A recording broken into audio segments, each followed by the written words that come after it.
বন্ধুরা কেমন আছেন? আশা করছি সবাই ভালো আছেন, সুস্থ আছেন। অসাধারণ একটি খবর নিয়ে এলাম আপনাদের কাছে। বিরাট কোহলি কি ইংল্যান্ডে যাচ্ছে? বিরাট কোহলিকে কি আমরা আবার টেস্টের সাদা জার্সিতে দেখতে চলেছি? বিরাট কোহলি কি আবারও কামব্যাক করছে টেস্ট জার্সিতে? আজকের আলোচনা আমাদের সেই সব নিয়ে। তো বন্ধুরা চলুন শুরু করা যাক আলোচনা। প্রথমে আসবো যে খবর নিয়ে, যেটা এখন সোশ্যাল মিডিয়ায় শোনা যাচ্ছে, বা বিসিসিআই তরফ থেকে আইপিএল চেয়ারম্যান তার তরফ থেকেও একটা খবর শোনা গেছে। আইপিএল চেয়ারম্যান আরুল ভিমাল বিরাট কোহলিকে রিকোয়েস্ট করেছে যে টেস্ট ক্রিকেট নিয়ে বিবেচনা করতে বলেছে, বা টেস্ট ক্রিকেটে ফেরা নিয়ে তাকে ভাবতে বলেছে। সেই সব কথাই আপনারা জানেন, বিরাট কোহলি এমন একটি প্লেয়ার যার কাছে একটা মাত্র ট্রফি ছিল না, আইপিএলও সে ট্রফি জিতেছে। আইপিএল জেতার পরে কিন্তু বিরাট কোহলিকে রেড বলে প্র্যাকটিস করতে দেখা গেছে, এবং অস্ট্রেলিয়ার উইকেট কিপার এবং ক্যাপ্টেন অ্যালিসা হেলিও বিরাট কোহলির এই প্র্যাকটিস দেখেছিল। তখন বিরাট কোহলির সঙ্গে কথাও হয়েছিল অ্যালিসা হেলির, সেই সব পরের কথা।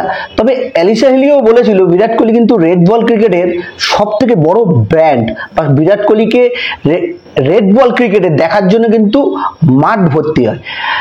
শোনা যাচ্ছে বিরাট কোহলি ইংল্যান্ডে যাচ্ছে। হ্যাঁ, কারণ আপনারা দেখেছেন আইপিএল জেতার পরে কিন্তু বিরাট কোহলি জানিয়েছিল সে ইংল্যান্ডে টেস্ট সিরিজ খেলতে যাওয়ার জন্য আলাদাভাবে প্র্যাকটিস করছে এবং আলাদাভাবে তার প্রস্তুতি নিচ্ছিল।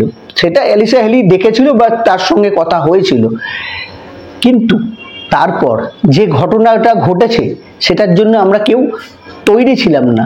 হ্যাঁ, বিরাট কোহলি, রোহিত শর্মা দুজনই একসঙ্গে টেস্ট ক্রিকেট থেকে অবসর ঘোষণা করলো। এই যে ঘোষণাটা, এই ঘোষণাটাতে কিন্তু ভারতীয় ক্রিকেট নড়ে গেছিল। কারণ আপনি জানেন রোহিত শর্মা আর বিরাট কোহলি ভারতীয় ক্রিকেটের ব্র্যান্ড অ্যাম্বাসেডর, ঠিক আছে? তারা দুজনই অবসর ঘোষণা করেছিল। এই অবসর ঘোষণা করার পেছনে, পর্দার পেছনে কারা আছে সেটা পরবর্তীকালে আমরা তো জানবই। তবে বিরাট কোহলি এমন একজন প্লেয়ার, তার কাছে এমন কোনো আইসিসি ট্রফি বলুন বা এমন কোনো ট্রফি নেই সে পায়নি। শুধুমাত্র একটাই বাকি ছিল, সেটা হচ্ছে আইপিএল। আর আইপিএল ট্রফি জেতার পরেও বিরাট কোহলি বলেছিল যে ইংল্যান্ডে গিয়ে ইংল্যান্ডে টেস্ট সিরিজ জেতাটা তার কাছে একটা স্বপ্ন। কারণ এর আগে ইংল্যান্ডে সিরিজ জিতেছে 3 বার, তার মধ্যে লাস্ট জিতেছিল 2007-এ, তখন রাহুল দ্রাবিড় ক্যাপ্টেন ছিল। তারপর দিয়ে কিন্তু ইংল্যান্ডের টেস্ট সিরিজ জেতেনি ভারতীয় দল। আর সেই স্বপ্নটাই ছিল বিরাট কোহলি, যে এবার ইংল্যান্ডে গিয়ে ইংল্যান্ডের টেস্ট সিরিজ জিতে তার যে একটা স্বপ্ন আছে সেটা পূরণ করবে।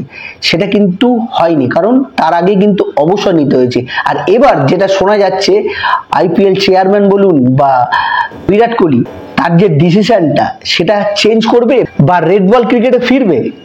রেড বল ক্রিকেটে ফেরাটা বা সেই যে ডিসিশনটা নিয়েছে, সেই ডিসিশনটার উপর অনড় থাকবে কিনা সেটা তার ডিসিশন। কিন্তু যতদূর শোনা যাচ্ছে বিরাট কোহলি যে ইংল্যান্ডে যাচ্ছে সেটা ঠিক। সেই সঙ্গে আরও একটি খবর আছে যে হার্দিক পান্ডিয়াও কিন্তু ইংল্যান্ডে যাচ্ছে এবং ইংল্যান্ডে আছে। ইংল্যান্ডে ইন্ডিয়ার যে প্রথম টেস্টটা হারার যে ভরাডুবি হয়েছিল, সেই ভরাডুবির কারণেই কি চেঞ্জেস হতে চলেছে, বা Hardik Pandya as a allrounder কি টিমে খেলবে? হার্দিক পান্ডিয়া কিন্তু ইংল্যান্ডের মাটিতে খেলার অভিজ্ঞতা আছে। অ্যাজ এ অলরাউন্ডার 5 উইকেট নিয়েছিল, ব্যাটিংও ভালো করেছিল, আপনারা জানেন যখন লাস্টবার খেলেছিল। সেই হার্দিক পান্ডিয়াও কিন্তু এখন ইংল্যান্ডে রয়েছে। বিরাট কোহলি ও হার্দিক পান্ডিয়া দুজনেই কি টেস্ট টিমে খেলবে সেটা তো সময় বলবে। তবে এই যে ইন্ডিয়ান টিম খেলছে বা ফার্স্ট ম্যাচে যেভাবে হেরেছে বা ভরাডুবি হয়েছে, এত রান ডিফেন্ড করতে পারেনি বোলারদের জন্য, সেই জায়গাটায় হার্দিক পান্ডিয়া যদি খেলে তাহলে কিন্তু একটা অলরাউন্ডার হিসাবে বোলার ব্যাটার দুজনেই, কারণ শার্দুল ঠাকুর আর নীতিশ রেড্ডির থেকে তো হার্দিক পান্ডিয়া অনেক বড় অলরাউন্ডার সব দিক দিয়ে মানা যায়। আর এখন হার্দিক পান্ডিয়া কিন্তু ইংল্যান্ডেই রয়েছে, তাহলে কি হার্দিক পান্ডিয়াকে আমরা খেলতে দেখতে পারি? যাই হোক, সেটা তো সময় বলবে, বা দ্বিতীয় টেস্টের আগে কিভাবে কি টিম হয় সেই সব নিয়ে তো আলোচনা করবই। তবে আজকের এই যে বিরাট কোহলির সম্বন্ধে আলোচনা করলাম, বা বিরাট কোহলি তার ডিসিশন ভেঙে ইংল্যান্ডে কি টেস্ট টিমে যুক্ত হবে, বা টেস্ট টিমে কি খেলবে, টেস্ট টিমে কি আবার বিরাট কোহলিকে টেস্ট জার্সিতে দেখবো, সেটাই হচ্ছে লাখ টাকার প্রশ্ন। যাই হোক, দেখা যাক বিরাট কোহলিকে কি আমরা অবসর ভেঙে, বা বিরাট কোহলি যে সিদ্ধান্ত, সেই সিদ্ধান্ততে কি অনড় থাকবে, নাকি আইপিএল চেয়ারম্যানের রিকোয়েস্ট বা সবার রিকোয়েস্ট, ভারতীয় সমর্থকদের রিকোয়েস্ট আবারও টেস্ট ক্রিকেটে প্রত্যাবর্তন করবে। সময়ের ব্যাপার, সময় বলবে।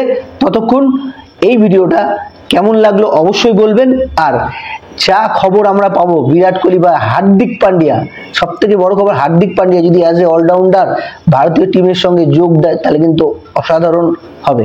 যাই হোক বন্ধুরা, কেমন লাগলো এই ভিডিওটা অবশ্যই বলবেন। ভিডিওটা ভালো লাগলে আমাদের সঙ্গে থাকবেন, লাইক শেয়ার অবশ্যই করবেন, আর কমেন্ট বক্সে অবশ্যই বলবেন বিরাট কোহলি কি তাহলে তার ভক্তদের বা তার সমস্ত ভারতীয় সমর্থকদের কথা ভেবে টেস্ট ক্রিকেটে ফিরবে, নাকি তার যে ডিসিশন আছে সেটাতেই অনড় থাকবে? এটা কিন্তু অবশ্যই কমেন্ট বক্সে বলবেন।